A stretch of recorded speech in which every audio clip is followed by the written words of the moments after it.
ఈ వీడియోలో మనం పైథాన్లో కామన్ గేట్వే ఇంటర్ఫేస్ సిజిఐ ఈ సిజిఐ ప్రోగ్రామింగ్ ఎలా వర్క్ అవుతుందో చూద్దాం. మరి ఇక్కడ దాని పేరులోనే ఉంది కామన్ గేట్వే ఇంటర్ఫేస్. సో ఈ ఇంటర్ఫేస్ అంటే మధ్యలో ఇక్కడ మీకు వెబ్ సర్వర్కి పైథాన్కి అంటే పైథాన్లో రాసిన ఆ ప్రోగ్రామ్కి వెబ్ సర్వర్ని కాంటాక్ట్ చేసేదానికి మీకు సిజిఐ అనేది ఒక స్టాండర్డ్గా ఉపయోగపడుతుంది. అంటే పైథాన్లో మీరు సిజిఐని మిక్స్ చేస్తారనమాట. సో పైథాను సిజిఐ ఈ రెండు కలిపి అంటే Python program common gateway interface స్టాండర్డ్స్ని తీసుకొని వెబ్ సర్వర్ని మీకు కాంటాక్ట్ చేసి దాంట్లో ఇన్ఫర్మేషన్ ఎక్స్చేంజ్కి ఇది ఉపయోగపడుతుంది అన్నమాట. మరి అటు చూసినట్లయితే మామూలుగా ఇక్కడ జరిగే స్టెప్స్ బ్రౌజర్ లేదంటే వెబ్ క్లయింట్ ఏం చేస్తాడు, హెచ్టిటిపి ప్రోటోకాల్ ద్వారా వెబ్ సర్వర్ని కాంటాక్ట్ చేస్తాడు. ఒక అడ్రస్ అంటే జస్ట్ ఒక యూఆర్ఎల్ని క్లిక్ చేయడమో అట్లాంటిది. మరి పర్టికులర్ వెబ్ పేజ్ని లేదంటే ఇన్ఫర్మేషన్ని సర్వర్ నుంచి రిక్వెస్ట్ చేసినప్పుడు మరి ఆ యొక్క సర్వరు అక్కడ దాన్ని ప్రాసెస్ చేసి ఆ యొక్క వెబ్ క్లయింట్ యొక్క రిక్వెస్ట్కి రెస్పాన్స్ అనేది ఇవ్వడం జరుగుతుంది.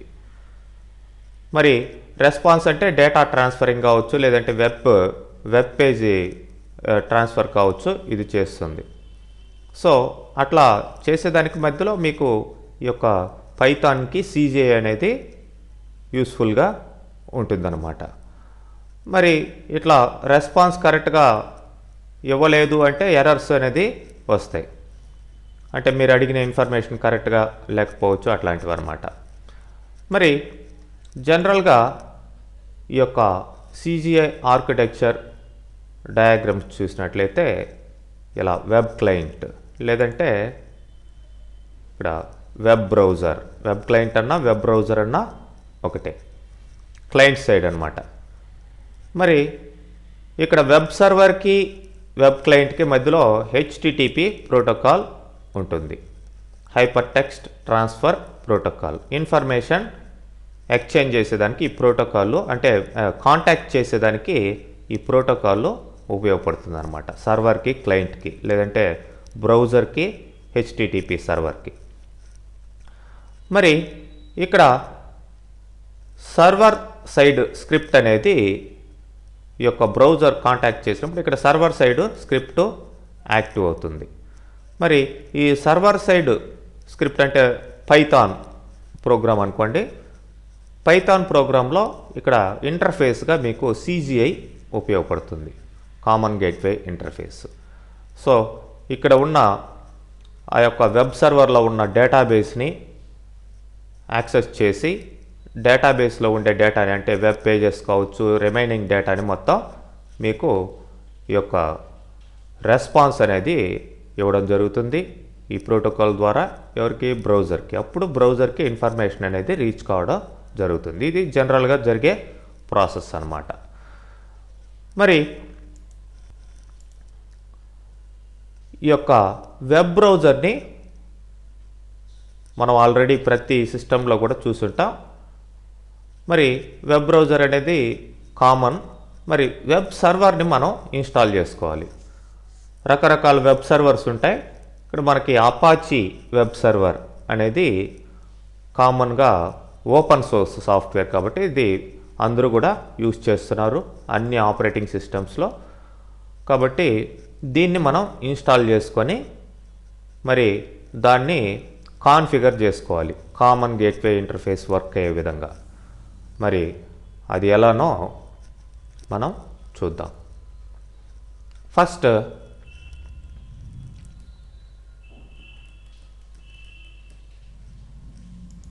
మీరు గూగుల్లో ఇట్లా XAMPP అనేది సెర్చ్ చేయండి. XAMPP download. ఆఫ్ కోర్స్ ఇక్కడ వర్షన్స్ 32 బిట్ 34 బిట్ ఇట్లా సపరేట్ ఏముండవు, 32 బిట్టే ఇవ్వడం జరిగింది. అది దేంట్లో అయినా ఇన్స్టాల్ అవుతుంది, పర్లేదు. డౌన్లోడ్ ఆప్షన్ ఇవ్వగానే మీకు ఇట్లా ఎగ్జాంప్ ప్యాకేజీ ఇట్లా లింక్స్ రావడం జరుగుతుంది. మీరు అపాచీ friends.orgలోకి కానీ దీంట్లోకి కానీ వెళ్ళండి. మరి దీంట్లోకి వెళ్ళినట్లయితే ఇలా మీకు వస్తుంది. ఈ ఎగ్జాంప్ ప్యాకేజ్లోనే మీకు రకరకాల సాఫ్ట్వేర్స్ ఇన్స్టాల్ చేసుకునేదానికి, సింపుల్గా ఇన్స్టాల్ చేసుకునేదానికి, అంటే ఇప్పుడు అపాచీ సర్వర్ని ఒక చోటు నుంచి PHPని ఒక చోటు నుంచి, MySQLని ఒక చోటు నుంచి, ఇట్లా రకరకాల సాఫ్ట్వేర్ని సపరేట్గా ఇన్స్టాల్ చేసుకోకుండా ఒకే ప్యాకేజ్గా ఎగ్జాంప్ని ఇవ్వడం జరిగింది. దీని ద్వారా మీరు సింపుల్గా వీటిలన్నిటిని కూడా, అంటే డేటాబేస్ని, PHPని, సర్వర్ని అన్నిటిని కూడా ఇన్స్టాల్ చేసుకునే అవకాశం ఉంటుంది. కాబట్టి ఇట్లా ఇక్కడ మీకు ఎగ్జామ్ ఫర్ విండోస్ అని ఉంది. ఈ వర్షన్ని మీరు క్లిక్ చేయండి, డౌన్లోడింగ్ వస్తుంది. నేను ఆల్రెడీ డౌన్లోడ్ చేసి పెట్టున్నాను కాబట్టి దాన్ని మనం డబుల్ క్లిక్ చేసి ఇన్స్టాలేషన్కి వెళ్దాం. మరి ఇట్లా ఇన్స్టాల్ చేసేటప్పుడు మీకు యాంటీవైరస్ ఉంటే కనుక స్లో అవుతుంది అని చెప్పి మెసేజ్ వస్తుంది. మీరు ఇక్కడ యాంటీవైరస్ ఏది ఉందో దాన్ని డిజేబుల్ చేసుకోండి. ఆఫ్ కోర్స్ నేను ఇక్కడ డిజేబుల్ చేసుకుంటున్నాను. ఓకే అంట. మళ్ళీ ఎస్ వార్నింగ్ వస్తుంది. ఓకే, సెటప్లోకి వెళ్తున్నాం. నెక్స్ట్. ఇప్పుడు ఇక్కడ ఈ యొక్క ఎగ్జాంప్ ప్యాకేజ్లో మీకు రకరకాల సాఫ్ట్వేర్స్ ఇన్స్టాలేషన్ కోసం అడుగుతుంది. మీకు అపాచీ సర్వర్ కావాలి, MySQL అవసరం లేదనుకుందాం. మిగతా సర్వర్స్ ఇవి ఉంటే డియాక్టివేట్ చేసేయండి. అపాచీ సర్వర్ రిమైనింగ్ అనేది కామన్ అట్లా ఉంచేసేయండి. అపాచీ సర్వర్ మాత్రమే ఇన్స్టాల్ చేసుకోండి. Okay, next. ఫోల్డర్ అడుగుతుంది. డిఫాల్ట్గా C:examp అట్లనే ఉంచేసి మీరు నెక్స్ట్ కొట్టినట్లయితే ఒక 5 minutes లోపల ఇన్స్టాలేషన్ అనేది అయిపోతుంది. నేను ఆల్రెడీ ఇన్స్టాల్ చేస్తున్నాను. ఓకే. ఈ యొక్క ఎగ్జాంప్ ప్యాకేజ్కి మీకు కంట్రోల్ ప్యానల్ అనేది ఒకటి రావడం జరుగుతుంది. ఆఫ్ కోర్స్ దాని ముందర మళ్ళీ నేను యాంటీవైరస్ని యాక్టివ్ చేసుకుంటాను. ఈ కంట్రోల్ ప్యానల్ అనేది మీరు ఇన్స్టాల్ చేసి ఉన్న సాఫ్ట్వేర్స్ యొక్క కాన్ఫిగరేషన్ని కంట్రోల్ చేయడం, స్టార్ట్ చేయడం, స్టాప్ చేయడం ఇవన్నీ చేస్తుంది. సో నేను సెర్చ్లో కావచ్చు, లేదంటే మీకు డెస్క్టాప్ మీద కావచ్చు, ఇన్స్టాల్ అయిన తర్వాత ఎగ్జాంప్ కంట్రోల్ ప్యానల్ అనేది మీరు సెలెక్ట్ చేసుకొని ఓపెన్ చేయండి. లేదంటే ఇన్స్టాలేషన్ అయిపోగానే స్టార్టింగ్ అడుగుతుంది, స్టార్ట్ చేసుకోండి. ఇప్పుడు అపాచీ స్టార్ట్ అంటే మీకు స్టార్ట్ అవుతుంది. దాని ముందర మీరు యొక్క ఒకవేళ స్టార్ట్ చేసినట్లయితే కాన్ఫిగర్ చేసిన తర్వాత మళ్ళీ స్టాప్ చేసి స్టార్ట్ చేసుకోవాలి. ఇది మెయిన్ పాయింట్ అన్నమాట. సో ముందరే నేను కాన్ఫిగరేషన్లోకి వెళ్తున్నాను. ఇక్కడ అపాచీ http pd.config ఈ ఫైల్ని, ఫస్ట్ ఫైల్ని సెలెక్ట్ చేసుకోండి. ఇక్కడ మీరు ఎక్కడైతే మీరు ఈ యొక్క పైథాన్ ఫైల్స్ని, HTML ఫైల్స్ని వాటిని సేవ్ చేస్తున్నారో ఆ లొకేషన్కి మీరు కాన్ఫిగరేషన్ అంటే అవి ఎగ్జిక్యూట్ కావాలి అంటే కాన్ఫిగర్ చేసుకోవాలి. మరి అట్లా చేసుకునేదానికి ఇక్కడ మీకు ఎడిట్లోకి వెళ్ళి ఫైండ్ అనండి, డైరెక్టరీ. ఓకే, ఫైండ్ ఇక్కడ కాదు, డైరెక్టరీ ట్యాగ్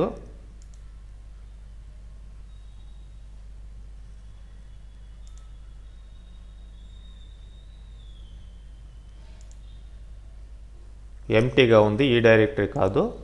మీకు చూడండి, డాక్యుమెంట్ రూట్ తర్వాత డైరెక్టరీ అని ఇచ్చి particular directory C:exam HT docs అని ఉంది. ఇది ఈ వర్షన్లో, ఈ యొక్క ఎగ్జామ్ వర్షన్లో ఇవ్వబడిన డైరెక్టరీ. వేరే వర్షన్లు ఏదన్నా ఉంటే వాటిలో మారచ్చు. ఇది డాక్యుమెంట్ రూట్ అంటే ఇక్కడ ఇదే హోస్ట్గా ఉంటుంది, అంటే లోకల్ హోస్ట్ అని మీరు వెబ్ బ్రౌజర్లో టైప్ చేసినప్పుడు ఈ యొక్క లొకేషన్నే డైరెక్ట్గా యాక్సెస్ చేస్తుంది అనమాట. మరి ఈ పర్టికులర్ డైరెక్టరీకి మీకు CGI పైథాన్ ఇవన్నీ ఎగ్జిక్యూట్ అయ్యేదానికి మీరు కాన్ఫిగర్ చేసుకోవాలి. యాడ్ హ్యాండ్లర్ చూడండి ఏ లొకేషన్లో యాడ్ చేస్తున్నాం. యాడ్ హ్యాండ్లర్ CGI స్క్రిప్ట్ని ప్లస్ .CGI స్పేస్ ఇచ్చి .py ఈ ఫైల్స్ని మీరు అది హ్యాండిల్ చేసే విధంగా ఇక్కడ వీటిని ఇవ్వాలి. యాడ్ హ్యాండ్లర్ అని ఇవ్వాలి. తర్వాత options index, follow symlinks, EXEC CGI వీటిని కూడా ఆప్షన్స్గా ఇవ్వాలి. Okay, and allow override all. ఒకవేళ ఇది ఇట్లా యాష్ ముందర ఉన్నట్లయితే దాన్ని తీసేసేయండి. వీటికి ఇవి కంపల్సరీగా ఇవ్వాలి. అండ్ రిక్వైర్డ్ ఆల్ గ్రాంటెడ్ అనేది కూడా మీకు యాష్ ఉంటే తీసేసేయండి. రిమైనింగ్ ఏమీ కదిలించాల్సిన అవసరం లేదు. ఓకే, ఇలా ఇచ్చిన తర్వాత దీన్ని సేవ్ చేసుకోండి. ఫైల్లోకి వెళ్ళి సేవ్ చేసుకోండి. సేవ్ చేసిన తర్వాత అంటే మీ ఫైల్స్, మీ పైథాన్ ఫైల్స్ CGI ఎగ్జిక్యూషన్ కావాలి అంటే ఈ పర్టికులర్ డైరెక్టరీకి ఈ విధంగా సెట్ చేయాలి. వేరే డైరెక్టరీ కంటే ఆ డైరెక్టరీకి సెట్ చేసుకోవాలి.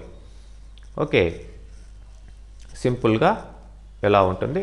ఈ డైరెక్టరీ కాకుండా మీరు ఇంకొక డైరెక్టరీని అలియాస్గా పెట్టుకోవాలంటే కూడా స్క్రిప్ట్ అలియాస్ అనేది ఉంటుంది, అట్లా పెట్టుకోవచ్చు. ఓకే, మరి దీన్ని సేవ్ చేసి క్లోజ్ చేసేయండి. ఒకవేళ ఆల్రెడీ స్టార్ట్ చేస్తున్నట్లయితే స్టాప్ చేసి స్టార్ట్ చేయాలి. ఇప్పుడు నేను స్టార్ట్ అంటాను.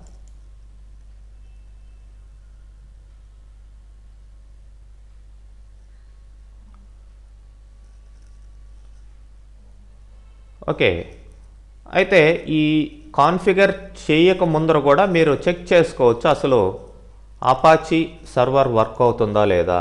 అది ఎలా తెలుస్తుందంటే లోకల్ హోస్ట్ అని ఇవ్వండి. లోకల్ హోస్ట్ అనగానే ఇట్లా అపాచీ ఈ యొక్క పేజ్ రావడం జరుగుతుంది. అంటే సక్సెస్ఫుల్గా అది ఇన్స్టాల్ అయింది అని అర్థం అనమాట.